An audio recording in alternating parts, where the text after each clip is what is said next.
আমাৰ দীপ্তা হুৰাদি মাখৰীয়া অঞ্চলবাসীয়ে উৎফুল্লিত।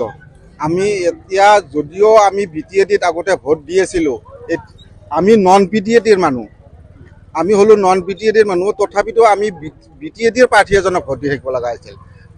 বিজেপি চৰকাৰে এনেকুৱা এটা সুবিধা কৰি দিছে যে আমি এতিয়া BTADৰ মানুহ ভোট দিব নালাগে, আমি নিজে এটা নিজৰ ইচ্ছাৰ প্ৰাৰ্থী এজন চইচ কৰিব পাৰিম। সেয়েহে গোটেই দীপ্তা হুৰাদি মাখৰীয়া অঞ্চলবাসীয়ে উৎফুল্লিত ওলাই আহিছে। সেইকাৰণে আমি আজি গোটেইবিলাকে একেলগে আহি বিজেপি দলত যোগদান দিম। আৰু ইয়াৰ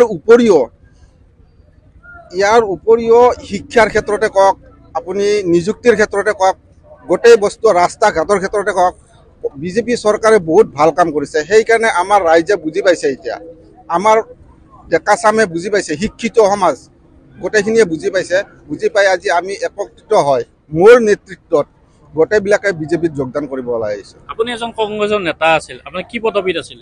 মই ৰাজীৱ ভৱনৰ প্ৰেছ ছেক্ৰেটাৰী হৈছিলোঁ। ৰাজীৱ ভৱনৰ।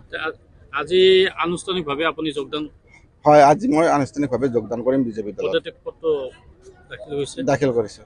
কিয় কাৰণে আহিল? কি কংগ্ৰেছতো ইমান দিন কাম কৰিছিল আপুনি? চাওক, কংগ্ৰেছৰ দিনত আপুনি কোনোবা এটা যদি কোৰ্ট কাছাৰী অফিচত যায়, যদি বিনা ঘোষত কোনো কাম নহয়।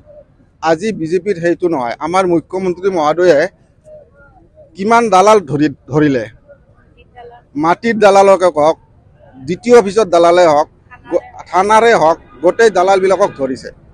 গতিকে তেওঁৰ নিকা ভাৱমূৰ্তিত আমি তেওঁৰ প্ৰতি আকৃষ্ট হয় আমি বিজেপি দলত যোগদান কৰিব আহিছোঁ। এনেতো মোৰ লগত 5000 মানুহ আছে, কিন্তু আজি আমি 200 মানুহ যোগদান কৰিম। পৰৱৰ্তী সময়ত আমি আমাৰ নিজৰ অঞ্চলত 5000 মানুহ লৈ আৰু এখন ডাঙৰ মিটিং দিম।